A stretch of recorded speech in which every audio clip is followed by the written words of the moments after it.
Okay, everyone. Thank you so much for joining us today on our first live Q&A for the Australia-Vietnam Young Leadership Dialogue 2019. My name is Nathan Tran. I'm the Community Manager. And joining me are Thao Nguyen, our co-founder and chair, Kai Ngo, our co-founder and steering committee director, and Elise Giles, our policy manager. So before we start the Q&A, we need to get some questions first. Make sure you use the link at the top to send us your questions. You can also vote on questions you want to see answered as well.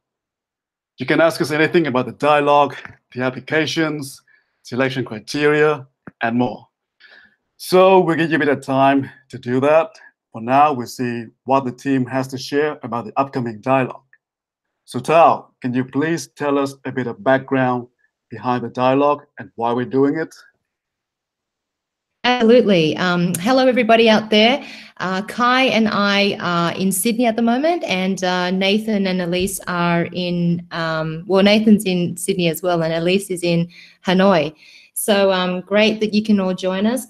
Look, the Australia-Vietnam Young Leadership Dialogue was established as a platform for young Australian and Vietnamese leaders under 35 to build long-lasting and mutually beneficial relationships in order to incubate collaboration so that we can accelerate the prosperity to both nations. Now, we all know that as individuals, there's limited impact that we can make, but through this transformative platform, our impact can be accelerated by joining a powerful network of influencers.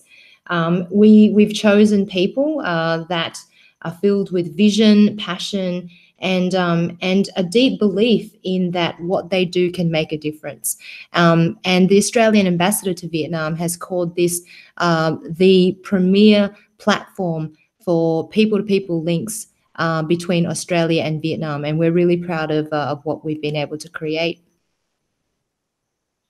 Great, thanks, Tao. Now, Kai, what are some of the key dates people should know leading up to the dialogue in May next year? Okay, thanks, Nathan. Thanks for the question. Look, there's 10 days left until applications close.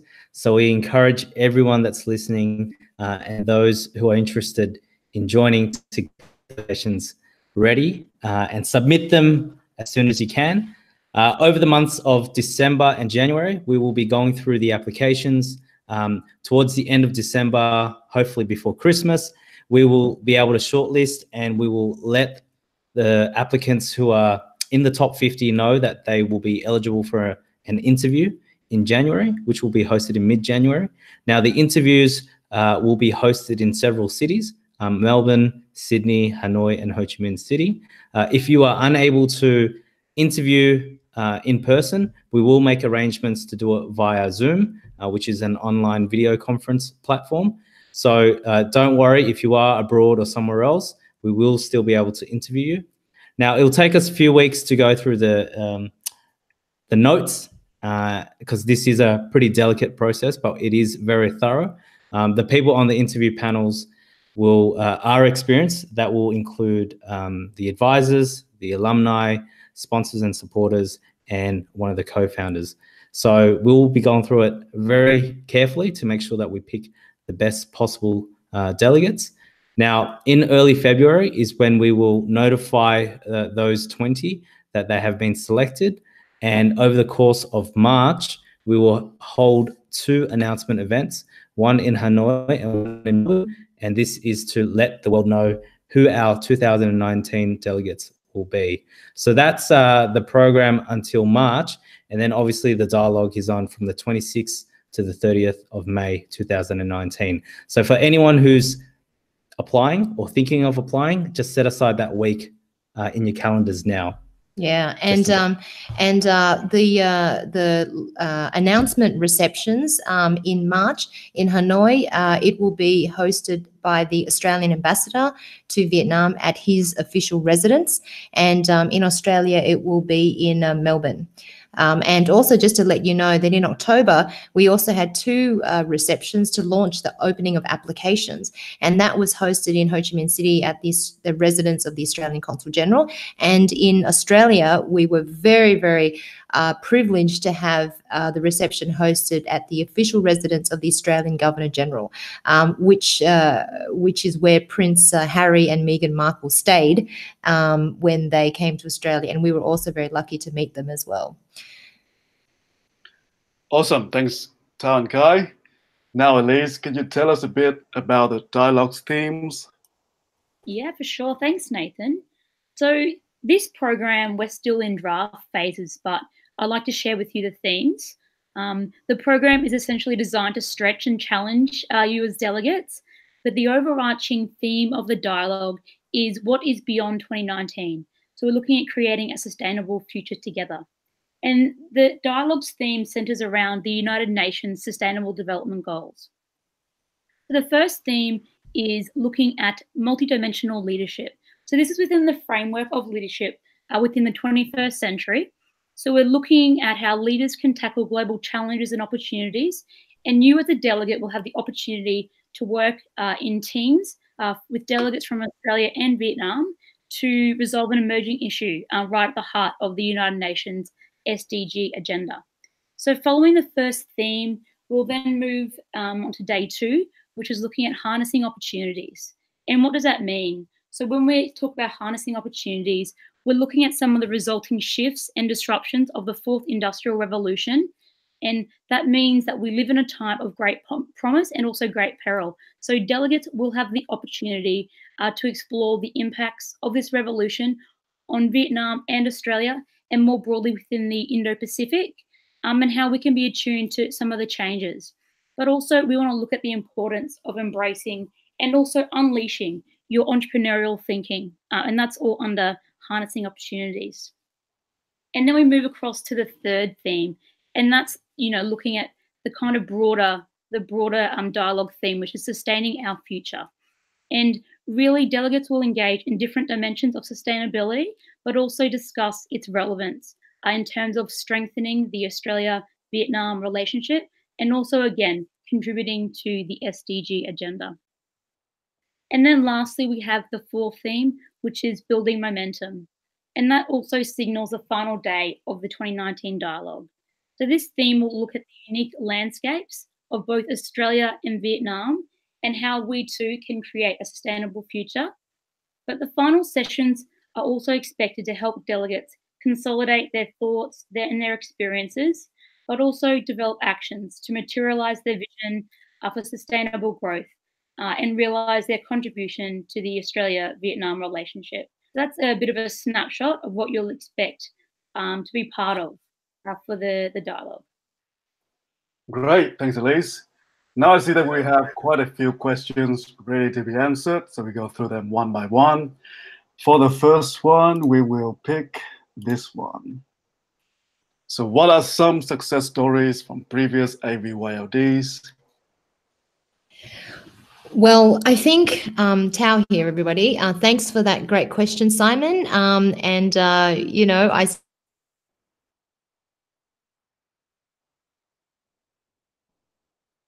So hi, Simon. That's a really good question. I think the most amazing thing that came out of the dialogue, first and foremost, was the delegates they created a network that actually wasn't just 4 days. We're coming to 18 months, I think, and they've got a WhatsApp group. Every day they chat, and the delegates have said that they've actually found a second family. Now, when you have emerging leaders or leaders who are going to shape national, regional, and global agendas, they're at a certain stage where what they can do is really, they're looking for people who they can trust and people who have shared values. And that's really difficult to actually find as a leader, not even just as an emerging leader. So the delegates themselves have said that the network is powerful in terms of influence, but in terms of also shared values, and going through a transformative leadership program that has ensured that their relationships go deep and it's not very superficial. The other things that have actually come out of it is galvanizing an understanding of their impact role. So even though they're doing great things, they may not have thought about, well, how can I best be of service to the world? So it's about refining, what that journey looks like. And as a result, one of our delegates has founded a social enterprise called Hopebox, which came out of the dialogue. And Hopebox is about helping women of victims of domestic violence find employment. Another alumni, sorry, I keep calling them delegates, but another alumni is leading the first privatization of an airport in Vietnam. Another person is piloting an Australian healthcare startup, bringing it to Vietnam. There's also the pursuit of a sister city relationship. And all of these things have come out. Those are the hard, I guess, outputs that have come out of the dialogue. But as some of the alumni have said, it's changed their lives, and it's groundbreaking. One particular alumni said, 6 months after the dialogue, he experienced, I guess, something we would call a public failure. And he said that if it wasn't for the dialogue, he wouldn't continue to stand up and actually face the challenges and proceed. So it's actually had a really deep impact. So yeah, so that's some of the stories. Great, thanks, Tao. So for our next question, what will we do at the dialogue? At least perhaps we can share some of the activities people are going to be doing. Yeah, sure. So I think as a delegate, you should be pretty stoked for what we have planned ahead. But I don't think I'll give it away too much. But I guess overall, I'd want to give you a bit of an idea about some of the things that you will do over the intensive 4 days. So for delegates, you'll have an opportunity to have open discussions about matters relating to both Australia and Vietnam. But also you'll have an opportunity for self-reflection. So that'll facilitate in terms of for each delegate to explore what their impact is as a young leader. You'll also be able to contribute your thoughts, because as a young leader, you have to be established and, have experience. And we know that you have a lot to bring to the table. So we're looking to hear also what you have to say. You'll also hear a number of expert keynote speakers and panelists. And you'll be able to participate in a number of interactive sessions. And then the other thing which I mentioned earlier is you'll be able to work in Australia and Vietnamese teams on a specific project that contributes to the United Nations Sustainable Development Goals. And then lastly, you'll also have the opportunity to go on a few site visits and also explore Vietnam. So one of the things that we've mentioned throughout is the dialogue will be held in Hanoi and Ho Chi Minh City. And so you'll be able to see the contrast between both locations and also have a broader understanding of the landscape here in Vietnam. Look, continuing on from the last successful program, we see the dialogue as different levels, an intellectual level, which is really about knowledge and technical understanding, but also an emotional and spiritual level. And when we say, spiritual, it doesn't mean religion. It just means a deeper understanding of yourself and your place in the world. And so, complementing all of the incredible speakers will be this other additional element, which is looking deeper into yourself.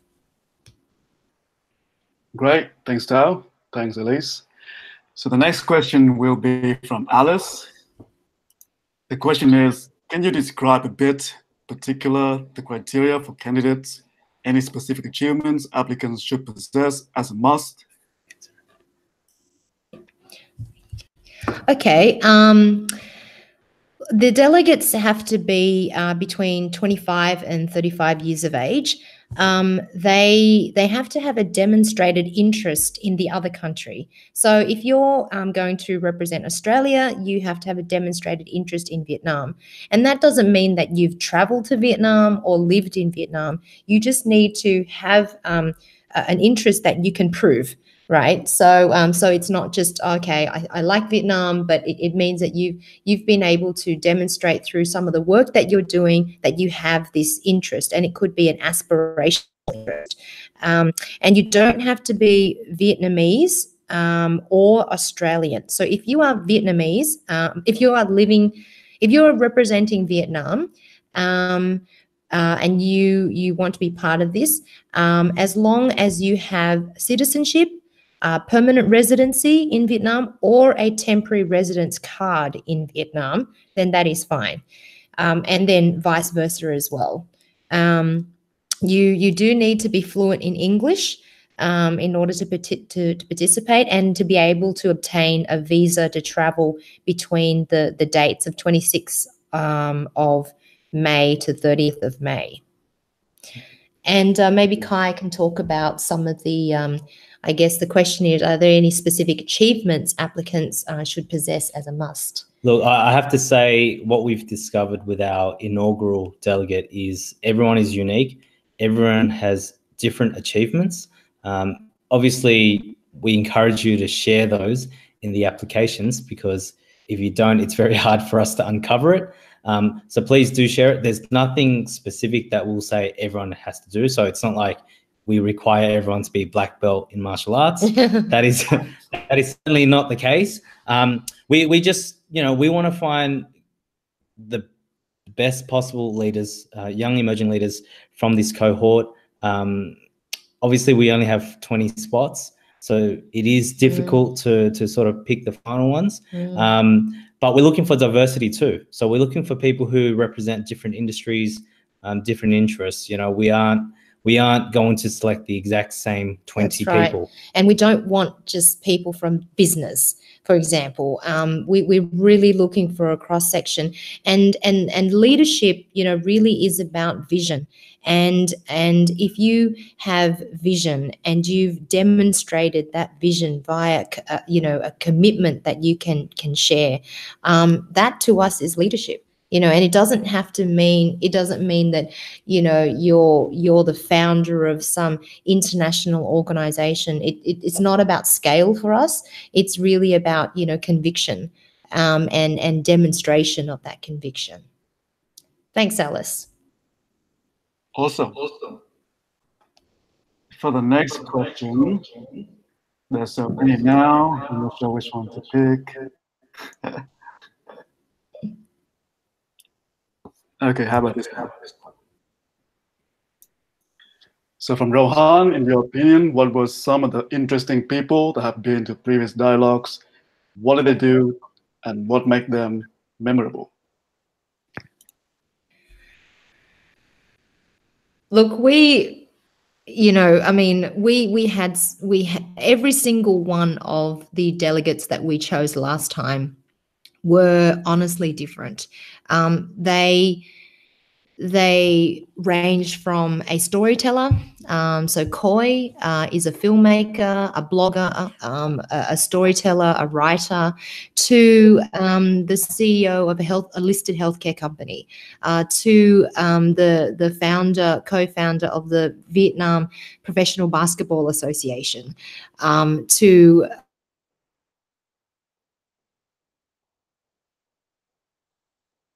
doctorate at IBM. So they were all really memorable, but I think what was common amongst them all, as I said in the previous question, was they had vision, and they were working towards that vision in some way, and they, I guess, all had a sense of curiosity and about where their role is, and how they wanted to shape that role in the world.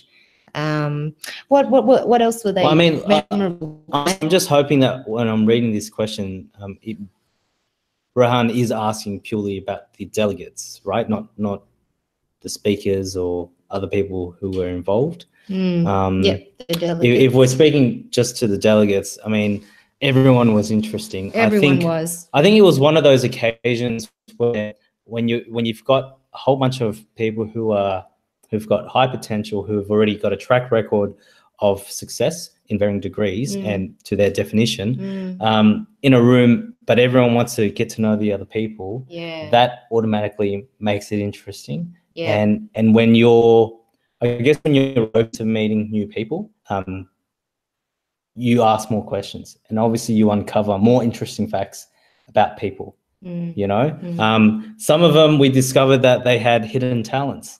Some of them, you know, Exactly. they had different hats on.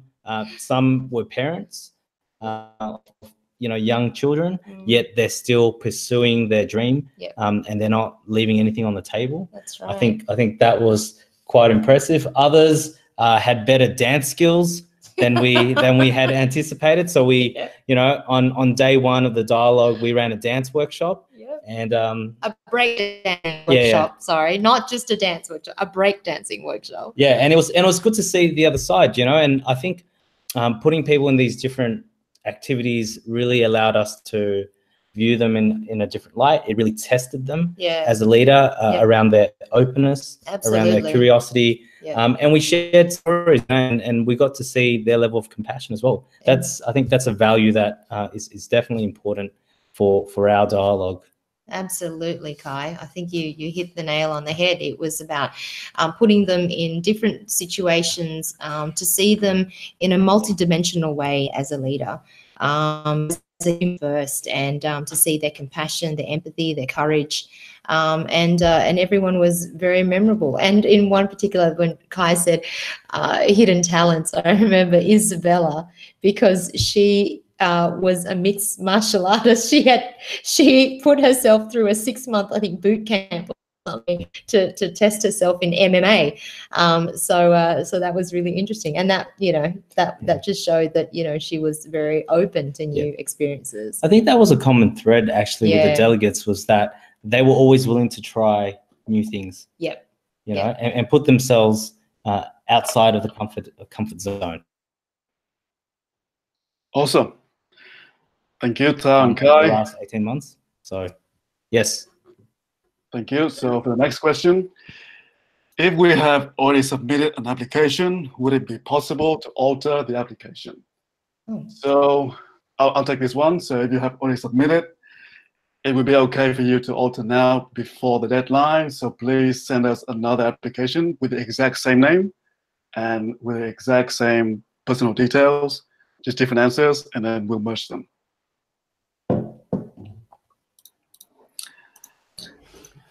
Then for the next question, so can you provide some tips for the written application?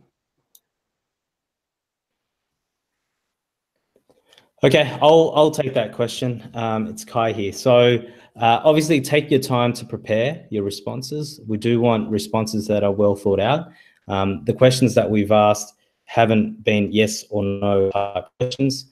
So it's probably better if you don't rush.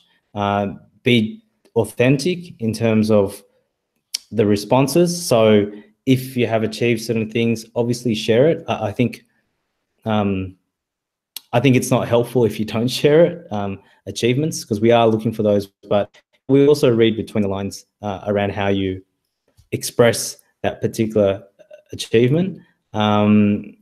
Read it many times before you submit it, because, you know, if you frame it in a different way, it could be interpreted a different way.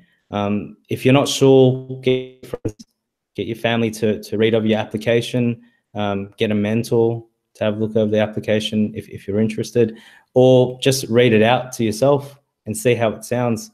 If you like the way it sounds, obviously submit it. So they're the main tips, but you've got 10 days. Don't leave it to the last minute unless you are an amazing writer. Yeah, I think, you know, don't leave it to the last minute.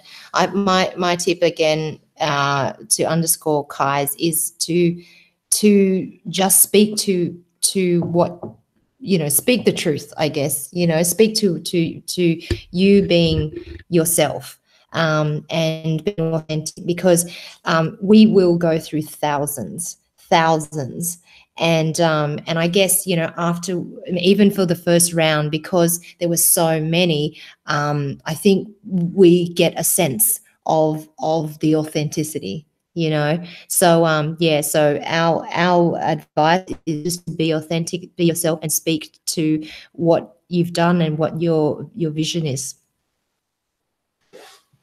Thank you. So for the next question from Kodo, what was points of improvement from your last dialogue? I will definitely take this. Look, our first dialogue, it was exciting. We were very happy with the outcome. It was well beyond our expectations. In terms of what is new that we're introducing to the next dialogue, in terms of improvement, we've got a few things. Actually, the first thing that we're doing differently or is an improvement is actually linking it to the Sustainable Development Goals a lot more strongly. I think that gives it greater clarity around the purpose of it. Another thing is we're introducing something called the Australia-Vietnam, or I'll say it for short, AVYLD Leaders Forum. This will be held in Ho Chi Minh City, and this will be open to everyone who has submitted an application, an expression of interest. We will have limited tickets. Some would consider this a public forum. And at this point, we'll be introducing our delegates, our 2019 delegates, and a few speakers to talk about a number of topics. There'll be a Q&A, but certainly it will be open to a number of people. That's the first thing we're doing. Second thing that we're doing in terms of improvement is we're going to provide better briefing packages for our delegates. And we're fortunate to have two highly respected academics in terms of the Australia-Vietnam bilateral relationship. So that's Professor Carl Thayer and Madam Pham Chi Lang, who will provide the briefing notes for our delegates. In addition to that, we're very excited, you're probably first to hear this, is at the end of the 2019 dialogue, we will be hosting a gala dinner, which will be the first one. And that is an improvement because we want to invite others who are in the Australia-Vietnam community to attend this dialogue, and we realize that we have an opportunity to actually multiply our impact by spreading the work that we do to others in the space as well, and not just the delegates themselves. Last time, it was a very closed elite event, and it will still be, because we are only still choosing 20, and this is focused on the 20. But with the Public Leaders Forum and also the gala dinner, we're opening this up a lot more to a group of influential people, both from Australia and Vietnam. The other thing is also a commitment around a project to work on a sustainable development goal that the groups are passionate about, and that the advisors will be mentors to the groups. I mean, our advisory board, if you read their bios, they're really incredible people. Like one of the advisors, and he is the first non-Australian partner of one of the oldest Australian law firms in Australia, and he has a PhD in law from Oxford, and helped to write the arbitration law in Vietnam. And so we have incredible access to these people, and they will be a lot more involved. Lan, I don't know if a lot of people know, especially in Australia, but she was an advisor to most of the prime ministers of Vietnam, and really was part of the negotiating team to spearhead the lifting of the trade embargo between between the US and Vietnam, which then led to Vietnam opening up. Yeah. One more thing I'd like to add, Nathan, before we move on.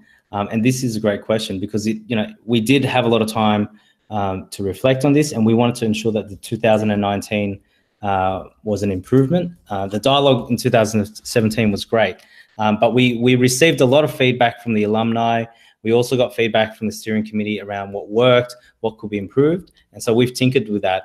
And one big part that we feel is an improvement is we want to create a better level of engagement with people who have applied to the leadership dialogue but weren't selected, because they are still part of the community. We believe that we have a role to continue the development and provide support where possible to that particular group. You know, last year we had over 1,400. And that's a decent sized community, you know, and we're expecting that community to grow again this year. So we've got a planned post dialogue as well to keep that group engaged, and we hope that some of you will maintain your relationship with us, you know, regardless of the outcome in January. That's great. Thank you.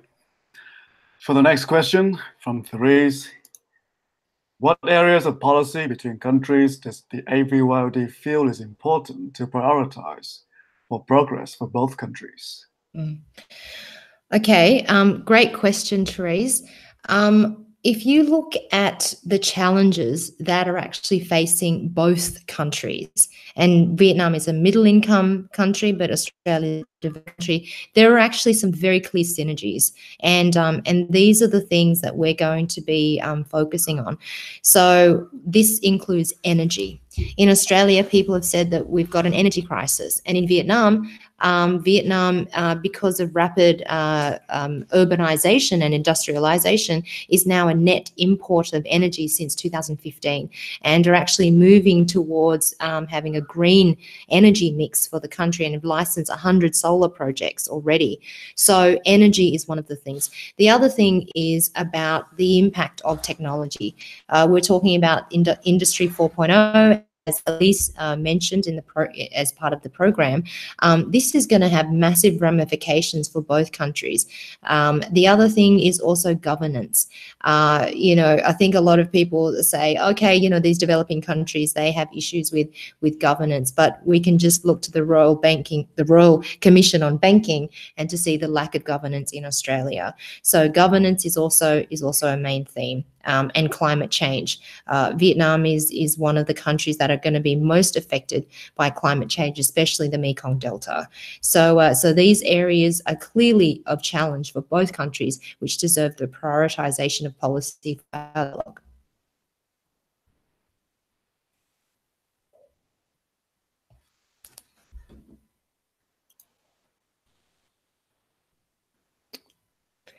Nathan, yep. Okay, so I thought it was cut out, but okay. Oh, no, nope, good. Next question, I think. Thanks, Therese. Thank you. So for the next question from Joseph, will the selection panel place more importance on a particular pitch or idea for a project to boost the bilateral ties from candidates compared to a more general future vision, including aims for a prosperous bilateral relationship? Okay. So our dialogue is leveraging the bilateral relationship. And it's now Australia and Vietnam have now got a strategic relationship, which is the highest form of diplomatic relationship. So it is very important. The selection panel will have clear criteria and equal weighting to 4 key areas in which we'll ask questions. The first area is about leadership. The second area will be about the bilateral relationship. The third area is about vision. And I think those are the key areas: leadership, vision, the bilateral relationship, and also the potential for impact. And so we will use and commitment as well. So we will be having a framework around those key themes in order to assess. Yeah, and I think it's also dependent on the actual pitch or idea, you know, because some pitches, it could be very early on, but it will have a significant impact, or it could be a project that's well underway, has a proven track record, you know, has gained quite the attention, has proven that it's going to have a net benefit to both countries, et cetera, et cetera. So it's sort of hard for us to give a black and white response to it. Yeah, but I think, you know, whether the selection panel will be looking for a particular idea, I would actually say no. I think we're looking for people who have demonstrated their leadership in certain ways, rather than pitching an idea as such. Yeah, because I guess one of the reasons for that is we want part of it is commitment. Yes. We want the delegates to be committed to improving the bilateral relationship over 5 or 10 years, not, I'm in it for this one idea. The idea didn't work after 6 months and I'm no longer interested. I don't want to be engaged anymore. Yeah. So we're very mindful of that. That's right. And the commitment is about leveraging the bilateral relationship towards implementing your vision, right? So that's the commitment that we're looking for. Thanks, Nathan.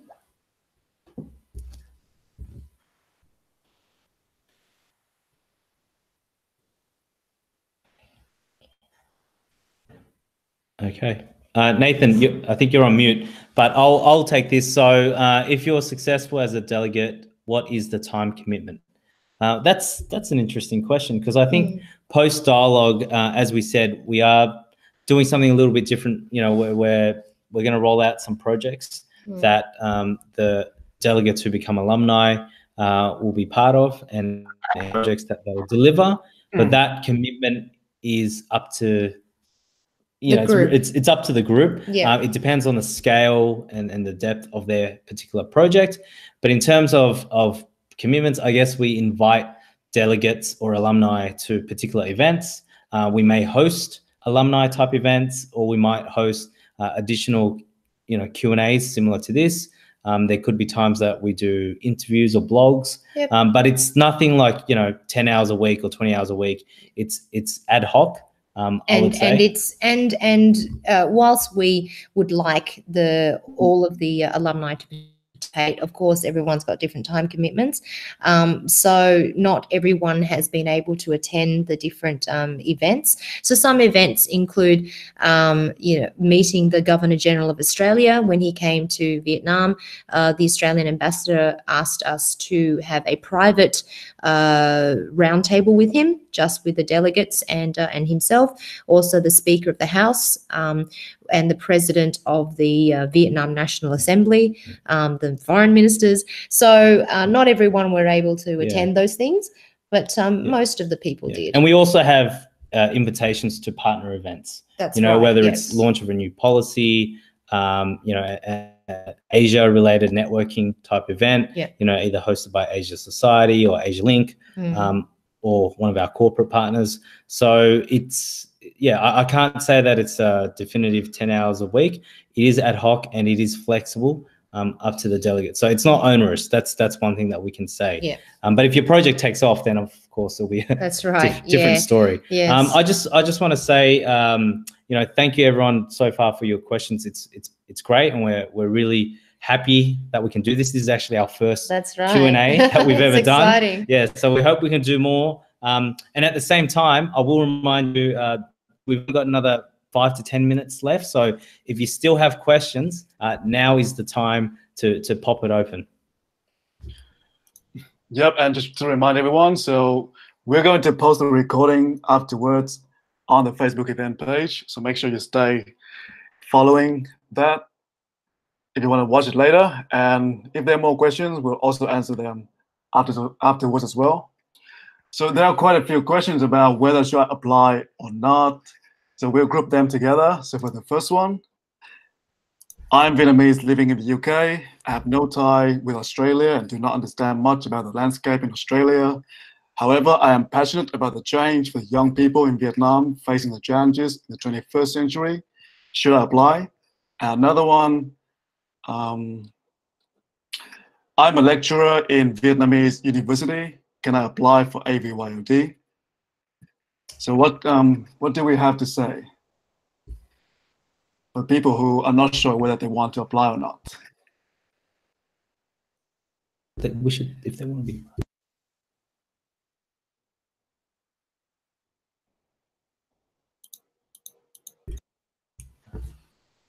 Okay, well, if you're a lecturer at a Vietnamese university, yes, you can definitely apply. And we have various lecturers applying from across Australia as well as Vietnam who are academics. So that is very, very clear. In terms of the other question, this is definitely about shaping Vietnam and the future of Vietnam and your role in it. However, you should have a demonstrated interest in Australia because it's the Australia-Vietnam Young Leadership Dialogue. And so you know, and the demonstrated interest, it's a scale, right? It's not a yes or no response. So there are some people who have an aspirational interest, a demonstrated aspirational interest. So, for example, one of the alumni, he has a sports events company. Even though he hasn't done any business with Australia, he knew that Australia was very strong in sports events, and he wanted to be part of this dialogue so that he can create those bridges and the relationships to around sports. And so we thought that that was sufficient in order to demonstrate the interest. Okay. Thanks, Sal. Thanks, Guy. So about the age range, this is something we get asked quite often. So this is a question. I'm 36 years old now, which I understand is out of the age range of this dialogue, but I'm definitely interested in ways to contribute to Vietnam and Australia. Can I apply to share my project and vision?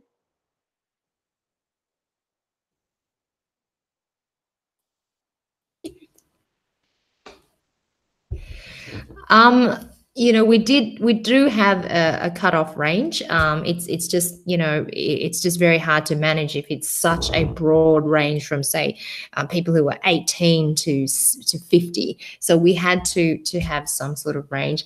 Look, I would just say still apply.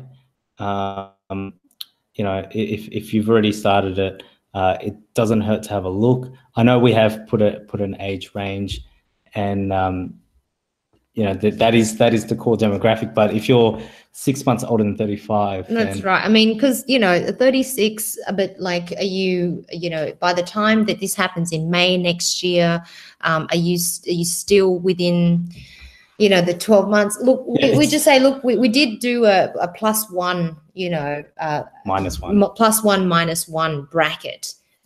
So look, Kai's saying just apply. Yeah, I would encourage it. Look, yeah. I think, you know, yeah, we've got a range out for a specific reason, but +1, -1. Yeah, that was reasonable. Our bracket. We don't want to miss out on someone fantastic because, you know, they're 6 months over the particular age range. So, yep, that's great. Thanks, Dale. Thanks, Guy. So the next question is something we get asked quite often as well. So the website says the program is subsidized. What does that mean? Are delegates required to pay for anything? Okay. Yeah. So the great news is that almost everything is subsidized. Your accommodation, your flights, almost all of the meals, I think, except one night, you have one night free. So all of the other meals, breakfast, lunch, and dinner are completely covered. You will have to pay for your visa traveling to Vietnam, but that is the only cost that you need to pay. And of course, your personal out-of-pocket shopping or what have you. Yeah, so basically we subsidize the major expenses. You know, I think that's quite small. The two major things from the travel would be insurance and visa. Yeah. And the reason for the insurance is lots of people like to travel before and after the dialogue. So that's up to them to get their own coverage and the level of coverage and all that. We do flights, accommodation, meals. Meals is part of it, obviously. And all your ground transport is taken care of. So there will be domestic flights as well, from traveling from Ho Chi Minh to Hanoi and vice versa, shuttles. All of that is going to be taken care of. But if you want to shop, if you want to do anything else, then that's all your own cost. Yep. So insurance and visa, that's what you cover. That's great. Thank you. So that was our last question. Thank you all so much for tuning in. If there's enough demand, we'd love to do it again. So please let us know what you think. And we'll post the recording afterwards on Facebook, so make sure you still follow the page. For the rest of the questions, we try to compile our answers because there were some very similar questions. So we try to compile the answers and put them up later as well. We look forward to seeing your applications and see you again soon. Thank you very much, everybody. And if in doubt, just apply. Thank you. Thank you.